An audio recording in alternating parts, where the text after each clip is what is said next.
Campan, il y avait une tradition, c'est-à-dire que si le premier enfant était une fille, elle héritait comme si c'était un garçon. Donc, les héritières à Campan étaient très convoitées. Et si, par les jeux de l'amour et du hasard, il arrivait qu'un jeune homme vienne, passe l'Adour, attention, hein, du village voisin, c'est-à-dire Baudéan, hein, quand on connaît Campan, Baudéan c'est juste à 1 kilomètre, mais c'est de l'autre côté de l'Adour quand même. Hein. Donc, faut pas pousser, là il était plus chez nous. Donc, si à ce moment-là, il était venu que les parents qui pouvaient être larges et avaient laissé la fille choisir quelqu'un pour son cœur, alors là, les jeunes n'étaient pas contents du tout. Les jeunes n'étaient pas contents du tout et faisaient un charivari.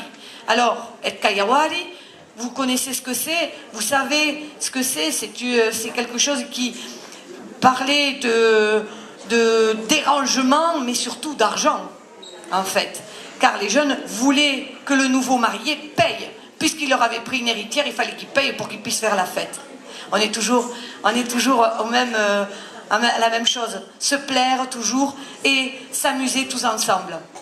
Alors, on faisait du bruit pendant 1 mois, 2 mois, jusqu'à ce qu'il paye. 1 mois, 2 mois, 3 mois, ça pouvait durer, parce que s'il était un peu pingre, effectivement, alors on allait déranger la mariée, on allait déranger le marié dans leurs maisons respectives.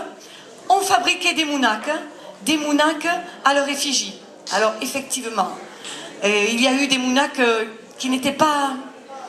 Elles étaient un peu à la ressemblance de chacun, c'est-à-dire que s'il y avait quelque chose de remarquable dans la physionomie de l'un ou de l'autre, la mounak était très représentée dans cet angle-là. Si la jeune femme avait fait Pâques avant les rameaux, là aussi, la mounak était représentée un peu rondelette. Mais voilà, et vous savez que les mounaks sont de retour à Campan.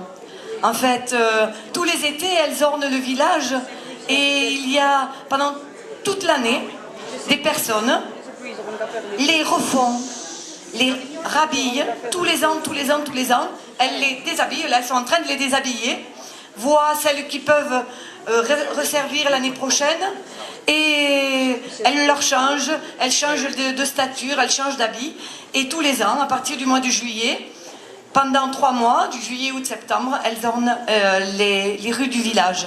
Les rues, les maisons surtout, parce qu'à un moment donné, elles étaient tellement enviées qu'on nous les prenait. Donc on a dû les mettre en hauteur et c'est pour ça qu'il y en a très très peu à hauteur d'hommes. Mais on en laisse quelques-unes pour qu'il puisse y avoir de belles photographies qui soient prises. Alors, maintenant vous allez revoir un mariage à Campan.